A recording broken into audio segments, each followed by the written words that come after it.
నీళ్లు కూడా చూడకూడదా మేము? మరి ఇంకేందైతే ఈరోజు మేము ఏదన్నా పోయే కార్యక్రమం ఏంది? సోమశిలలో నీళ్లు వదులుతున్నారు కాబట్టి సజావుగా సాగుతున్నాయా లేదా? రేపు ఒకవేళ రాయలసీమ లిఫ్ట్ ఇరిగేషన్ అనేటువంటి ఇంప్లిమెంట్ అయితే ఇబ్బంది లేదు, ఇంటికే కదా పోతున్నాం.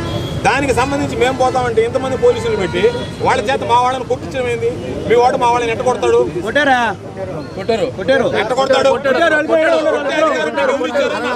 ముందు అతను ఐడెంటిఫై చేసి సస్పెండ్ చేయించండి. మీ ఎస్పీ నేను చెప్పేదానండి, మీరు పట్టుకొని ఎవడైతే కొట్టాడో మేము వదిలిపెట్టారు. నేను చూసా. ఇప్పుడు కాకపోతే రేపు మా ప్రభుత్వం వచ్చిన తర్వాత ఇంటికి పోవాల్సిందే, పెళ్ళాం బిడ్డలు అల్లాడాల్సిందే. మేము చెప్పేది ఈ రోజు కొట్టే అధికారం ఎవరికి ఇచ్చారు? మా వాళ్ళు ఎవరు ఇచ్చారు మీకు?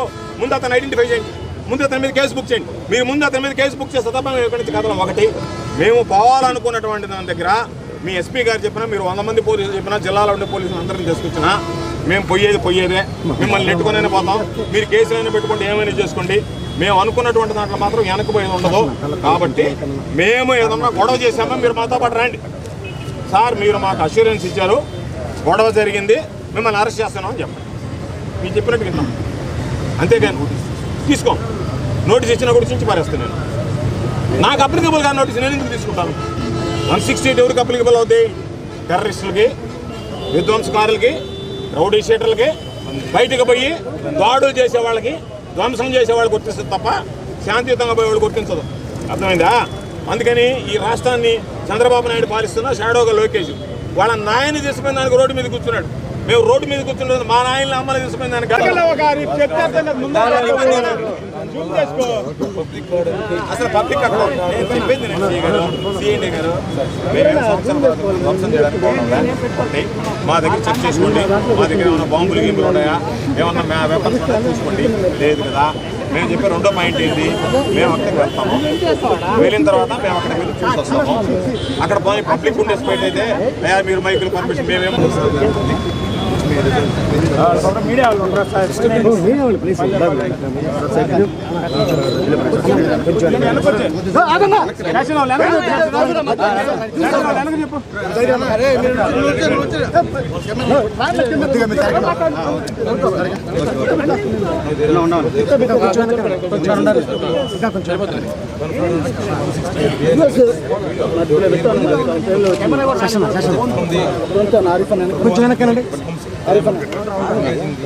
కొంచెం అనుకోండి.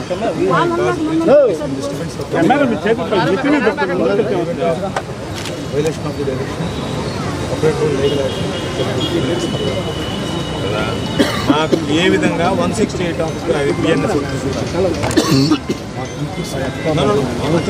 పబ్లిక్ ఆర్డర్ ఎక్కడ అంటే మీరు ఎక్కడికి వెళ్తున్నాం? మేము పోయే సైట్ ఎక్కడ చెప్తారు? చేస్తారు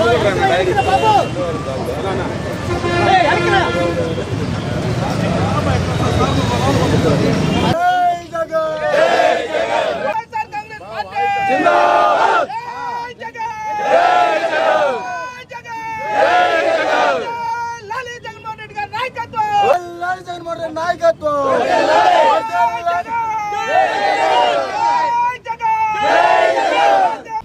రాయలసీమ ఎత్తిపోతల పథకానికి చంద్రబాబు ఉద్దేశపూర్వకంగా చరమగీతం పాడినటువంటి నేపథ్యంలో రాయలసీమతో పాటు నెల్లూరు జిల్లాకు కూడా తీరని ద్రోహం జరుగుతుంది. నెల్లూరు జిల్లా రైతాంగానికి కూడా చంద్రబాబు నాయుడు తీసుకున్నటువంటి నిర్ణయం ఉరిలాగా మారుతుంది అని చెప్పి సోమశిల జలాశయాన్ని రైతులతో కలిసి సందర్శించి చంద్రబాబు తీసుకున్నటువంటి నిర్ణయం వల్ల సోమశిల జలాశయం పరిస్థితి, ఈ జిల్లా రైతుల స్థితి ఏ విధంగా ఉండబోతుంది అని చెప్పి పరిశీలించడానికి రైతులతో కలిసి మేమందరం సోమశిల జలాశయానికి వెళ్ళాలని ఒక నిర్ణయం తీసుకోవడం జరిగింది. అయితే జిల్లాకు సంబంధించినటువంటి నియోజకవర్గాల ఇన్ఛార్జీలు, శాసన మండలి సభ్యులు, మాజీ శాసనసభ్యులు, ప్రధానమైనటువంటి నాయకులు అందరం కలిసి రైతులతో సోమశిల జలాశయాన్ని సందర్శిస్తే ఈ ప్రభుత్వానికి వచ్చినటువంటి నష్టం ఏమిటో తెలియదు. కానీ చంద్రబాబు నాయుడు డొలతనం, చంద్రబాబు నాయుడు దివాలా కోరుతనం, చంద్రబాబు నాయుడు స్వార్థ ప్రయోజనం ఇవన్నీ బయటపడతాయనేటువంటి లక్ష్యంతో ఈరోజు చంద్రబాబు నాయుడు మమ్మల్ని హౌస్ అరెస్ట్ చేయించాలి, మమ్మల్ని నిర్బంధించాలి, మా గొంతు నొక్కాలనేటువంటి ఒక దుర్మార్గమైనటువంటి ప్రయత్నం పోలీసులను ఉసుగొలిపి చేయడం జరుగుతుంది.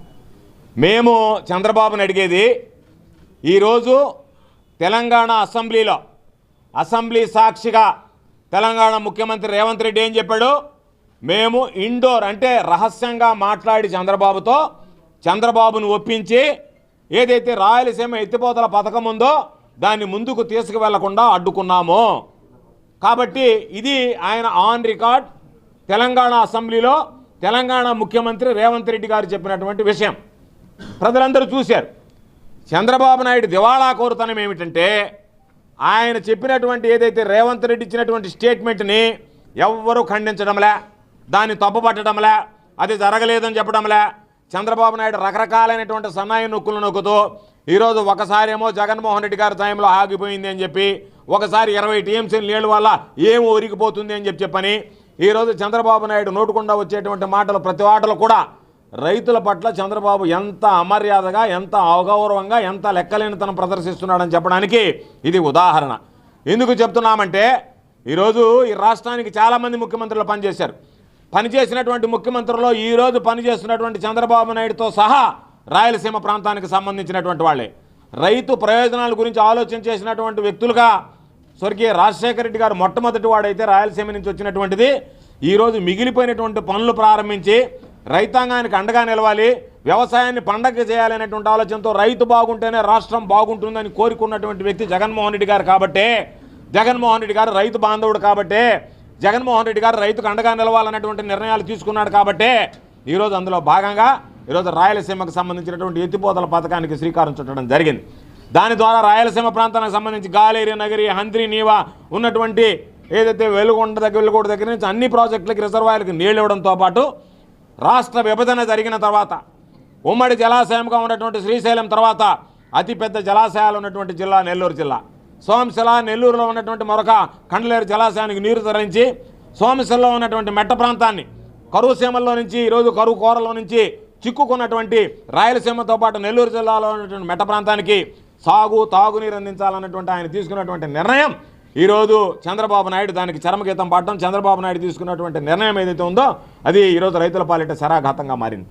కాబట్టి చంద్రబాబు నాయుడు స్వార్థ ప్రయోజనాల కోసం రహస్య ఒప్పందాలు కుదుర్చుకుంటూ ఈరోజు రైతు ప్రయోజనాలను దెబ్బతీస్తూ ఈరోజు చంద్రబాబు నాయుడు ఏ విధంగా మాట్లాడుతున్నాడు అనేటువంటిది ఒక పక్క తెలంగాణలో మాట్లాడుతుంటే, ఈరోజు తెలంగాణలో అనేక రకాలైనటువంటి ప్రాజెక్టులు 2014, 2019 మధ్య విచ్చలవిడిగా కడితే 800 అడుగుల నుంచే ఈరోజు రీళ్లకు సంబంధించి వాటిని పవర్ జనరేషన్కి తీసుకెళ్ళిపోతుంటే, అదేవిధంగా ఈరోజు కల్వకుర్తికి సంబంధించినటువంటి సామర్థ్యం పెంచితే, పాలమూరు రంగారెడ్డి ప్రాజెక్టుకి సంబంధించి ఈరోజు ఒక ప్రాజెక్టు ఎత్తిపోతల పథకం, డిండి ఎత్తిపోతల పథకం, ఈరోజు అదేవిధంగా వచ్చేటప్పుడు జోరాల దగ్గర నుంచే కోయల్ సాగర, భీమా దగ్గర నుంచినటువంటి ఎత్తిపోతల పథకానికి సంబంధించి, నెట్టంపాడు ఎత్తిపోతల పథకానికి సంబంధించి ఇష్ట ప్రకారం రోజుకి 8 టీఎంసీలు ఈరోజు దౌర్జన్యంగా దబాయించి నువ్వు మాట్లాడలేక కోట్ల కేసులో ఇరుక్కొని ఈరోజు ఆ రోజు దోషిగా దొంగతనంగా ఈరోజు పలాయనం చిత్తగించి తెలంగాణ ప్రాంతాన్ని వదిలేస్తే, తెలంగాణ ప్రాంతాన్ని నీ స్వార్థ ప్రయోజనాల కోసం నువ్వు వదిలేయడంతో పాటు ఆంధ్ర రాష్ట్ర ప్రజల ప్రయోజనాలను పణంగా పెట్టి ఆ రోజు నువ్వు పట్టించుకోకుండా ఉంటే వాళ్ళు ఇష్టారాజ్యంగా వ్యవహరించి రోజుకి 8 టీఎంసీల నీరు 877 అడుగుల నుంచి ఈరోజు దాదాపుగా తోలుకుపోయేటువంటి పరిస్థితి ఏర్పడితే మీరేమి పట్టించుకునేటువంటి పరిస్థితిలో లేరు. దాని లెవెల్ 885 అడుగులుంటే 800 అడుగుల నుంచే ఈరోజు దాదాపుగా 777 అడుగుల నుంచే ఈరోజు వాళ్ళు నీరు తీసుకుపోయేటువంటి పరిస్థితి ఏర్పడితే దాని గురించి నోరెత్తి మాట్లాడేటువంటి పరిస్థితి ఈరోజు చంద్రబాబుకి లేదు. కాబట్టి 3 టీఎంసీల నీరు మనం తీసుకురావాలని చెప్పి జగన్మోహన్ రెడ్డి గారు ఈరోజు మీరు మాట్లాడుతున్నారు. సిగ్గుందా బుద్ధి ఉందా తెలియదు, కానీ మీరు మాట్లాడేటువంటి మాటలను చూస్తే రైతులు మీ నోళ్ళ మీద కొడతారు, మూతి మీద కొడతారు అనేటువంటి ఇంగిత జ్ఞానం లేకుండా మాట్లాడుతున్నారు. జగన్మోహన్ రెడ్డి గారు ఉన్నప్పుడు జగన్మోహన్ రెడ్డి గారు తెలంగాణ ప్రాజెక్టులను అడ్డుకోవడం, దానికి సంబంధించి గ్రీన్ ట్రిబ్యునల్ ఏదైతే ఉందో దానికి సంబంధించి వాళ్ళు ఆ రోజు 920 కోట్ల రూపాయలు వాళ్ళకి జరిమానా విధించి రకరకాలైనటువంటి ప్రయత్నాలు చేసినా మొండిగా వెళ్ళారు. జగన్మోహన్ రెడ్డి గారు రాష్ట్ర ప్రజల యొక్క శ్రేయస్సును దృష్టిలో పెట్టుకుని మొండిగా ఈరోజు 3 టీఎంసీలు నీళ్లు తీసుకురావాలని చెప్పి ఆ పనులు పురోగతిలో ఉంటే అర్ధాంతరంగా నువ్వు అధికారంలోకి వచ్చిన తర్వాత ఆపేసి జగన్మోహన్ రెడ్డి గారి హయాంలో జరగలేదు, దానివల్ల 20 టీఎంసీల వల్ల నష్టం లేదు, రకరకాలైనటువంటి మాటలు మాట్లాడి ప్రజల్ని డైవర్షన్ పాలిటిక్స్కి పురుగొలుపుతూ వాళ్ళ మైండ్ డైవర్ట్ చేస్తూ రైతులు దృష్టి మరలుస్తూ ఈరోజు ఏదన్నా దాని దగ్గరికి వెళ్ళి సోమశలను చూపించి రైతులందరూ ఈరోజు స్వచ్ఛందంగా మేమందరం వస్తాం. ఈరోజు ఒక్కసారి అర్థం చేసుకోండి, నెల్లూరు జిల్లా రైతాంగం అర్థం చేసుకోవాల్సింది. లక్షల ఎకరాలు వేసినటువంటి పంటలు ఎన్నో సందర్భాలలో చివరి 1-2 తడులు నీళ్లు లేక ఈరోజు పాపం వాళ్ళకు పంట ఎండిపోయినటువంటి దుస్థితి ఉంది. పాపం గొంతు తడుపుకోవడానికి నీళ్లు లేక మైళ్ళు కిలోమీటర్ల దూరం వెళ్ళి ఈరోజు త్రాగునీరు తెచ్చుకోవాల్సినటువంటి దుస్థితి ఏర్పడింది. అటువంటి పరిస్థితుల్లో 1-2 తడులు నీళ్లు ఇస్తే ఆ సంబంధించినటువంటివి అవి ఈరోజు పూర్తిగా పండుతాయి. అటువంటి నేపథ్యంలో ఒక్కరోజు మనం లిఫ్ట్ చేసుకుంటే 3 టీఎంసీలు నీళ్లు మనం తీసుకురాగలిగితే నేరుగా సోమశల జలాశయానికి తీసుకొస్తే సోమశల కండలేరు జలాశయానికి ఉన్నటువంటి నెల్లూరు జిల్లాకు సంబంధించినటువంటి భూములు కానీ ఈరోజు మనం పెట్టుకున్నటువంటి హై లెవెల్ కెనాల్ కానీ Anam Sanjeev Reddy high level canal కానీ ఇవన్నీ కూడా ఈరోజు సుభిక్షంగా ఉండాలి అంటే సమర్థవంతంగా సమృద్ధిగా నీరు ఉండాలి. ఆ నీరు తీసుకురాగలగాలి.